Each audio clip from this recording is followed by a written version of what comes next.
আমির খসরু মাহমুদ চৌধুরী যদি অর্থমন্ত্রী হয়ে থাকেন, আমি সরি কারেকশন, উনি তো ব্যবসার সাথে অনেক দিন ধরে জড়িত, উনি ব্যবসায়িকদের বেদনা সব কিছু জানেন। সো উনি যে কথাগুলো ব্যবসায়িক ঐতিহ্য আছে, তাহলে তা না, ব্যবসা করে নিজেও পরিচালনা করেন, সো ব্যাংকিং সম্পর্কে সে জানেন। এবং প্রথম জিনিস হচ্ছে ব্যাংকিং সেক্টরকে যদি তিনি রিফর্ম না করার কোনো কথা আমি তার কাছে শুনলাম না, আপনি যে বক্তব্য দিলেন। সো রিফর্ম যদি ব্যাংকিং সেক্টরে না করেন, এবং ব্যাংকিং সেক্টরে আর একটা কাজ করতে হবে, এই যে ক্যাপিটালিস্ট সোসাইটিতে খালি লাভ গুনবেন, লস শেয়ার করবেন না, এবং লস শেয়ার না করলে কিভাবে একটা ব্যবসা বাঁচবে, এবং যে ব্যবসাগুলো এই গত 15 বছরে সিক হয়ে গেল।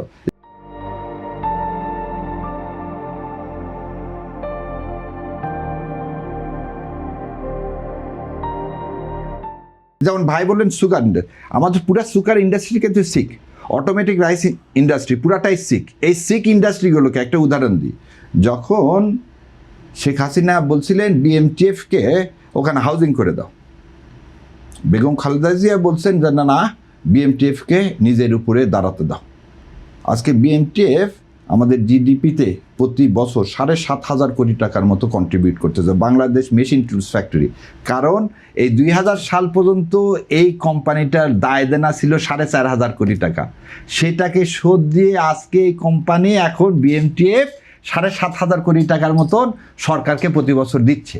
সো আপনি সিদ্ধান্ত নিতে হবে, এই ব্যাংকিং ফ্যাসিলিটি যদি না দেন, মানে যদি সিক ইন্ডাস্ট্রিগুলো নিজের পায়ে না দাঁড়াতে পারে, তাহলে কি হবে না, বেকারত্ব দূর হবে না, আপনার অর্থনীতির চাকা চলবে না, ব্যাংক চলবে না। সো আপনি ফাইন্যান্স মিনিস্টার হিসাবে খালি বাজেট প্রণয়ন করব তা কিনতে হবে না। আর যেটা ভাই বললেন, সর্বজনীন করতে গেলে আপনাকে ইকোনমিক সিস্টেমটাকে ঢেলে না সাজালে, ওই জন্য বলছি আমরা জুলাই সনদের কথা। জুলাই সনদ বাস্তবায়ন হলে মনে হয় আমরা এই ক্যাপিটালিস্টের এই চরকা থেকে হয়তো আমরা বের হতে পারবো।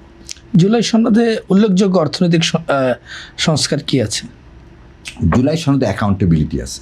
অ্যাকাউন্টেবিলিটি হলে যা ইচ্ছা তাই করেন, যেমন বাংলাদেশ গভর্নর, এদের ভাইদেরও মূল প্রবলেমটা কি, আমরা সবাই তাকায় থাকি প্রাইম মিনিস্টারকে সন্তুষ্ট করতে পারলে আমি বাংলাদেশ ব্যাংকের গভর্নর হতে পারবো, আমি প্রাইম মিনিস্টারকে সন্তুষ্ট করতে পারলে ব্যাংকের চেয়ারম্যান হতে পারবো, প্রাইম মিনিস্টারকে সন্তুষ্ট করতে পারলে ব্যাংক থেকে যা ইচ্ছা তাইভাবে লোন পাবো। এই কালচার থেকে বের হয়ে আসতে পারলে ইকোনমিক রিফর্ম সম্ভব। আদারওয়াইজ ইকোনমিক রিফর্ম যত ভালো কথাই বলেন, কোনো দিন সম্ভব না। অ্যাকাউন্টেবিলিটি ছাড়া একটা দেশ কোনোদিন, ইনস্টিটিউশনালাইজেশন ছাড়া দেশ কোনোদিন যত ইচ্ছাই থাকুক ভালোভাবে চলবে না।